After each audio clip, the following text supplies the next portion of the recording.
2022-23 ଶିକ୍ଷାବର୍ଷ SA1 ଏବଂ SA2 ପରୀକ୍ଷା ଦେବାକୁ ଯାଉଥିବା ସମସ୍ତ ଦଶମ ଶ୍ରେଣୀର ଛାତ୍ରଛାତ୍ରୀମାନଙ୍କୁ ମୋ ତରଫରୁ ହାର୍ଦ୍ଦିକ ଶୁଭେଚ୍ଛା ଏବଂ ଅନେକ ଅନେକ ଅଭିନନ୍ଦନ। ତୁମକୁ ଗୋଟିଏ ଜ୍ୟାମିତିର ସୁନ୍ଦର ଉପପାଦ୍ୟଟି ଗୋଟିଏ ବୁଝାଇବା ପାଇଁ ଯାଉଛି ଏବଂ ଏହି ଉପପାଦ୍ୟଟି ହେଉଛି ବୃତ୍ତାନ୍ତ ଲିଖିତ ଚତୁର୍ଭୁଜର ବିପରୀତ କୋଣମାନ ପରସ୍ପର ପରିପୂରକ।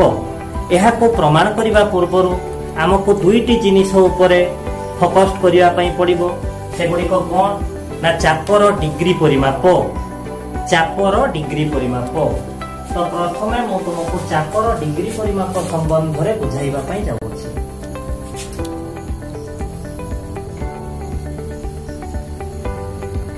ମୁଁ ଗୋଟିଏ ବୃତ୍ତ କଲି। ବୃତ୍ତରେ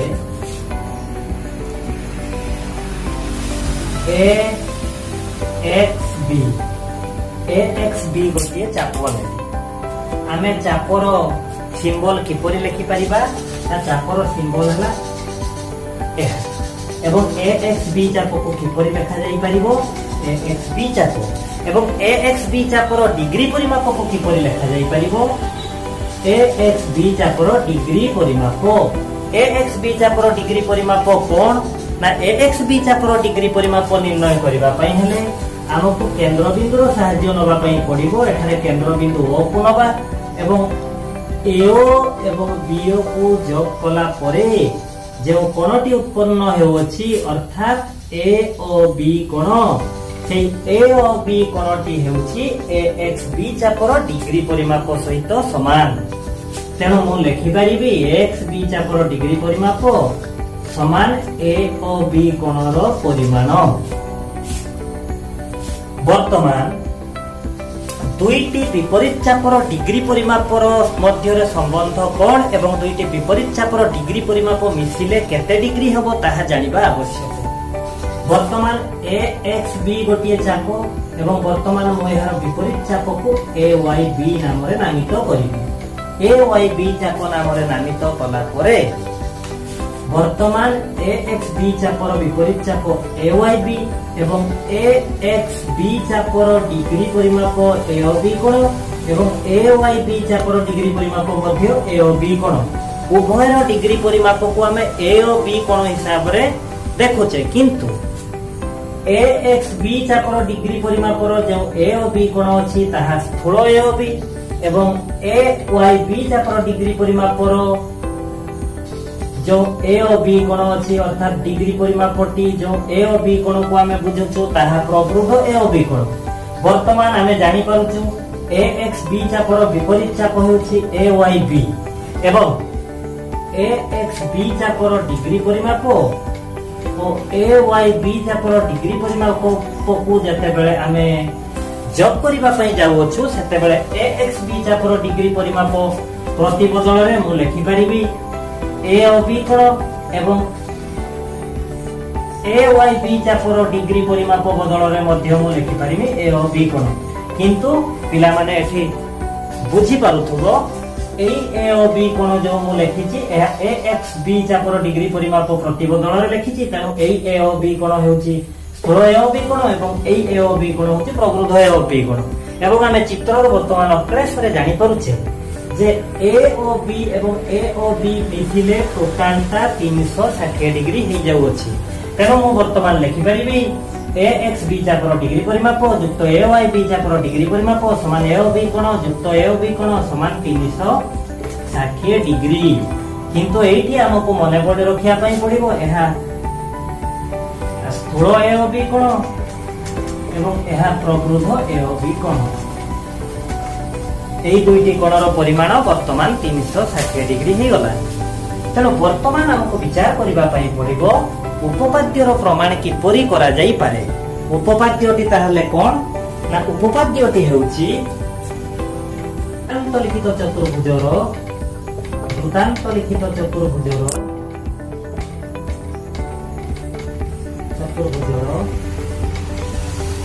বিপরীত কোণমান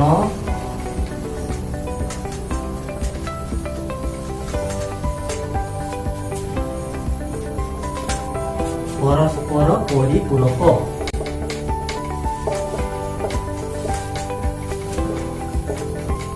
ପରସ୍ପର ପରିପୂରକ। ଅର୍ଥାତ୍ ଚିତ୍ର ମାଧ୍ୟମରେ ଆମେ କିପରି ଜାଣିବା? ଚିତ୍ର ମାଧ୍ୟମରେ ଆମକୁ ବୁଝିବାକୁ ପଡିବ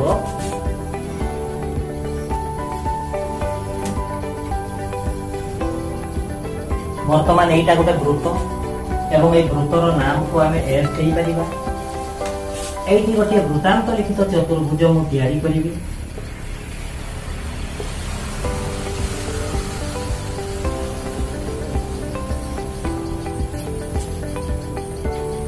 A B C D ଏକ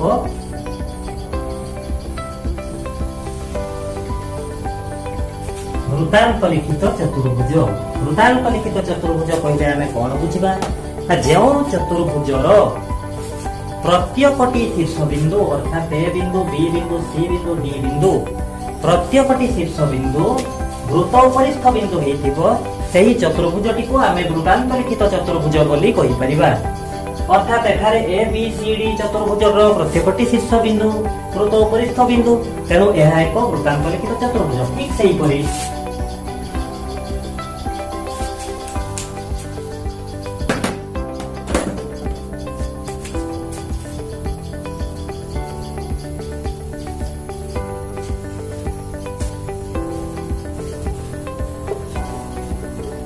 ଯଦି ଚତୁର୍ଭୁଜଟିକୁ ମୁଁ ABCD ଏଠାରେ କରେ ତେବେ ଏହା ଏକ ବୃତ୍ତାନ୍ତ ଲିଖିତ ଚତୁର୍ଭୁଜ କଦାପି ହେଇପାରିବ ନାହିଁ, କାରଣ ଏ ଚତୁର୍ଭୁଜର ପ୍ରତ୍ୟେକଟି ଶୀର୍ଷବିନ୍ଦୁ ବୃତ୍ତ ଉପରିସ୍ଥ ବିନ୍ଦୁ ନୁହେଁ।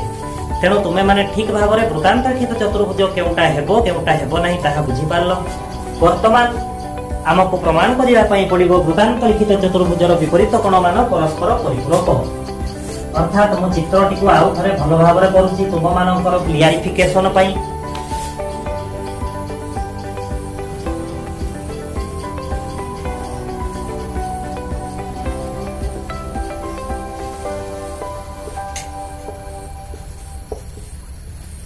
ବର୍ତ୍ତମାନ ପିଲାମାନେ ଦେଖ, ABCD ଏକ ବୃତ୍ତାନ୍ତ ଲିଖିତ ଚତୁର୍ଭୁଜ। ଯେଉଁ ଚତୁର୍ଭୁଜଟି S ନାମକ ବୃତ୍ତ ମଧ୍ୟରେ ଅବସ୍ଥିତ। ବର୍ତ୍ତମାନ ଆମକୁ ପ୍ରମାଣ କରିବା ପାଇଁ ପଡିବ ବୃତ୍ତାନ୍ତ ଲିଖିତ ଚତୁର୍ଭୁଜର ବିପରୀତ କୋଣମାନ ପରସ୍ପର ପରିପୂରକ। ଅର୍ଥାତ୍ এই A କୋଣ ଏବଂ C କୋଣର ପରିମାଣ ମିଶି 180 ଡିଗ୍ରୀ ହେବ ଏବଂ B କୋଣ D କୋଣର ପରିମାଣ ମିଶି 180 ଡିଗ୍ରୀ ହେବ। ତେଣୁ ଆମେ ଯେତେବେଳେ ଗୋଟିଏ ଉପପାଦ୍ୟକୁ ପ୍ରମାଣ କରିବା ପାଇଁ ଯାଉଛେ ସେତେବେଳେ ଷ୍ଟେପ୍ ୱାଇଜ୍ ଆମକୁ ପ୍ରମାଣରେ ଯିବା ପାଇଁ ପଡିବ ଏବଂ ପ୍ରଥମ ଷ୍ଟେପ୍ ହେଉଛି ଦତ୍ତ। ଦତ୍ତରେ ଆମେ କଣ ଲେଖିପାରିବା? ନା ଦତ୍ତରେ ଆମେ ଲେଖିପାରିବା S ନାମକ ବୃତ୍ତରେ ABCD ଏକ ବୃତ୍ତାନ୍ତ ଲିଖିତ ଚତୁର୍ଭୁଜ।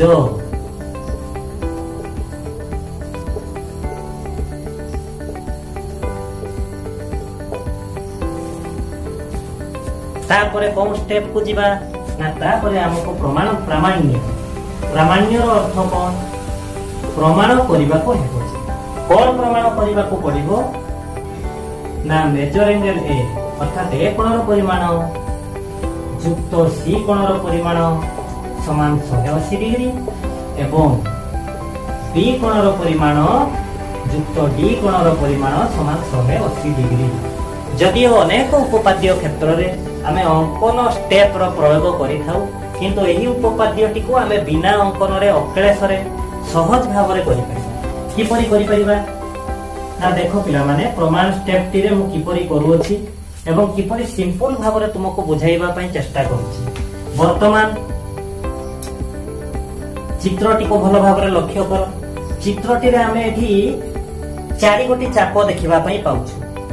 ଗୋଟିଏ ଚାପ ABC, ଗୋଟେ ଚାପ ADC, ଗୋଟେ ଚାପ DAB, ଗୋଟେ ଚାପ BCD। ତ ଆମେ ଯେକୌଣସି ଦୁଇଟି ବିପରୀତ ଚାପକୁ ନେଇ ଏ ଉପପାଦ୍ୟଟିର ପ୍ରମାଣଟିକୁ କରିଦେଇ ପାରିବା। କିପରି କରିପାରିବା? ବର୍ତ୍ତମାନ ମୁଁ DAB ଚାପର ବିପରୀତ ଚାପ BCD ଚାପକୁ ନେଇ ଏ ଉପପାଦ୍ୟଟିର ପ୍ରମାଣ କରିବାକୁ ଯାଉଅଛି। ବର୍ତ୍ତମାନ BAD ଚାପର ବିପରୀତ ଚାପ କିଏ? ନା BAD ଚାପର ବିପରୀତ ଚାପ BCD ଚାପ। ତେଣୁ ଆମେ ଜାଣିଛୁ ପୂର୍ବରୁ ମୁଁ ତୁମମାନଙ୍କୁ କହିଅଛି ଦୁଇଟି ବିପରୀତ ଚାପର ଡିଗ୍ରୀ ପରିମାପ ମିଶିଲେ 360 ଡିଗ୍ରୀ ହେବ। ତେଣୁ ଆମେ ବର୍ତ୍ତମାନ ତାକୁ ଲେଖା ମାଧ୍ୟମରେ ପରିପ୍ରକାଶ କରିବା। କେମିତି ପରିପ୍ରକାଶ କରିବା ନା ଆମେ ଲେଖିପାରିବା BAD ଚାପର ଡିଗ୍ରୀ ପରିମାପ ପ୍ଲସ୍ BCD ଚାପର ଡିଗ୍ରୀ ପରିମାପ ସମାନ 360 ଡିଗ୍ରୀ। implies that BAD ଚାପର ଡିଗ୍ରୀ ପରିମାପ ଏବଂ BCD ଚାପର ଡିଗ୍ରୀ ପରିମାପ ଯେତେବେଳେ 360 ଡିଗ୍ରୀ ହେଉଯାଉଛି ମୁଁ ବର୍ତ୍ତମାନ କ'ଣ କରିବାକୁ ଯାଉଛି ଉଭୟ ପାର୍ଶ୍ୱକୁ 2 ଦ୍ୱାରା ହରଣ କରିବାକୁ ଯାଉଛି। କିପରି ତାହା ଲେଖାଯିବ BAD ଚାପର ଡିଗ୍ରୀ ପରିମାପ ପ୍ଲସ୍ BCD ଚାପର ଡିଗ୍ରୀ ପରିମାପ by 2 ସମାନ 360 ଡିଗ୍ରୀ by 2। that implies ଆମେ ଲେଖିପାରିବା ବର୍ତ୍ତମାନ BAD ଚାପର ଡିଗ୍ରୀ ପରିମାପ ବିଭକ୍ତ 2 ପ୍ଲସ୍ BCD ଚାପର ଡିଗ୍ରୀ ପରିମାପ ବିଭକ୍ତ 2 ସମାନ 360 ବିଭକ୍ତ 2 କଟିଗଲେ 180 ଡିଗ୍ରୀ ହେବ। ବର୍ତ୍ତମାନ BAD ଚାପର ଡିଗ୍ରୀ ପରିମାପର ଅର୍ଦ୍ଧେକ BAD ଚାପର ଡିଗ୍ରୀ ପରିମାପ ବିଭକ୍ତ 2 ର ଅର୍ଥ ହେଉଛି BAD ଚାପର ଡିଗ୍ରୀ ପରିମାପର ଅର୍ଦ୍ଧେକ। BAD ଚାପର ଡିଗ୍ରୀ ପରିମାପର ଅର୍ଦ୍ଧେକ କେତେ ହେବ ନା BAD ଚାପର ଡିଗ୍ରୀ ପରିମାପର ଅର୍ଦ୍ଧେକ C କୋଣ ହେବ। ଅର୍ଥାତ୍ ୟାକୁ ଲେଖାଯାଇ ପାରିବ BCD କୋଣ। BAD ଚାପର ଡିଗ୍ରୀ ପରିମାପର ଅର୍ଦ୍ଧେକ BCD ହେବ ଏବଂ BCD ଚାପର ଡିଗ୍ରୀ ପରିମାପର ଅର୍ଦ୍ଧେକ BAD କୋଣ ହେବ। କାରଣ BAD କୋଣ ସମାନ ଲେଖାଯାଇ ପାରିବ 180 ଡିଗ୍ରୀ। ବର୍ତ୍ତମାନ ଆମେ ବୁଝିଲେ ଯେ BCD କୋଣ ପ୍ଲସ୍ BAD କୋଣ ସମାନ 180 ଡିଗ୍ରୀ। ଗୋଟିଏ ପୂର୍ବରୁ ଆମେ ଜାଣିଛେ ଗୋଟିଏ ଚାପର ଡିଗ୍ରୀ ପରିମାପ ଯାହା ସେଇ ଚାପର ବିପରୀତ ଚାପର ଅନ୍ତର୍ଲିଖିତ କୋଣର ପରିମାଣ ତାର ଅଧା। ସେଥିପାଇଁ BAD ଚାପର ଡିଗ୍ରୀ ପରିମାପର ଅର୍ଦ୍ଧେକ BCD ଲେଖାଗଲା। ଅର୍ଥାତ୍ BAD ଚାପର ଡିଗ୍ରୀ ପରିମାପର ଅଧାକୁ BCD କୋଣ ରୂପରେ ପରିପ୍ରକାଶ କରାଗଲା। ବର୍ତ୍ତମାନ ଏହାକୁ ଲେଖାଯାଇପାରେ କ'ଣ ନା BCD ବଦଳରେ ଆମେ ଲେଖିପାରିବା C କୋଣ ଏବଂ BAD ବଦଳରେ ଲେଖିପାରିବା A କୋଣର ପରିମାଣ ସମାନ 180 ଡିଗ୍ରୀ। ବର୍ତ୍ତମାନ C କୋଣର ପରିମାଣ ଯୁକ୍ତ A କୋଣର ପରିମାଣ ସମାନ 180 ଡିଗ୍ରୀ ହେଇଯାଇଛି। ଅର୍ଥାତ୍ ଏହାକୁ ଲେଖାଯାଇପାରେ କ'ଣ ଏହାକୁ କ'ଣ ଲେଖାଯାଇପାରେ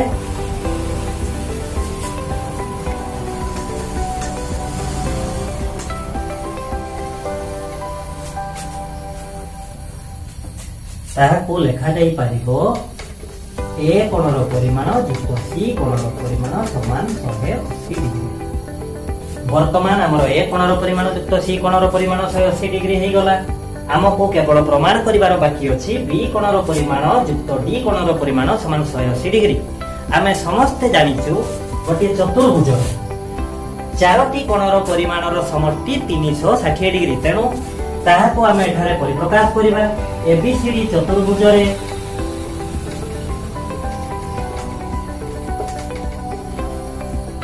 A କୋଣର ପରିମାଣ ଯୁକ୍ତ B କୋଣର ପରିମାଣ ଯୁକ୍ତ C କୋଣର ପରିମାଣ ଯୁକ୍ତ D କୋଣର ପରିମାଣ ସମାନ 360 ଡିଗ୍ରୀ। implies that A କୋଣର ପରିମାଣ ଏବଂ C କୋଣର ପରିମାଣର ସମଷ୍ଟିକୁ ମୁଁ ପାଖକୁ ଆଣିବି ଯୁକ୍ତ B କୋଣର ପରିମାଣ ଏବଂ D କୋଣର ପରିମାଣର ସମଷ୍ଟିକୁ ଅନ୍ୟ ଏକ ପାଖରେ ରଖିବି 360 ଡିଗ୍ରୀ। ବର୍ତ୍ତମାନ କ'ଣ କରାଯାଇପାରେ A କୋଣର ପରିମାଣ ଏବଂ C କୋଣର ପରିମାଣ ଆମେ ପୂର୍ବରୁ ପ୍ରମାଣ କରିଅଛୁ 180 ଡିଗ୍ରୀ। ତେଣୁ ମୁଁ ସିଧାସଳଖ A କୋଣର ପରିମାଣ ଯୁକ୍ତ C କୋଣର ପରିମାଣର ପ୍ରତିବଦଳରେ 180 ଡିଗ୍ରୀ ଲେଖିପାରିବି ଯୁକ୍ତ B କୋଣର ପରିମାଣ ଯୁକ୍ତ D କୋଣର ପରିମାଣ ସମାନ 360 ଡିଗ୍ରୀ। implies that B କୋଣର ପରିମାଣ ଯୁକ୍ତ D କୋଣର ପରିମାଣ ସମାନ 360 ଡିଗ୍ରୀ ମାଇନସ୍ 180 ଡିଗ୍ରୀ ସମାନ 180 ଡିଗ୍ରୀ। ତେଣୁ ଆମେ ଉଭୟ ବିପରୀତ କୋଣକୁ 180 ଡିଗ୍ରୀ ବୋଲି ପ୍ରମାଣିତ କରିପାରିଲୁ। ଅର୍ଥାତ୍ A କୋଣର ପରିମାଣ ଯୁକ୍ତ C କୋଣର ପରିମାଣ 180 ଡିଗ୍ରୀ ଏବଂ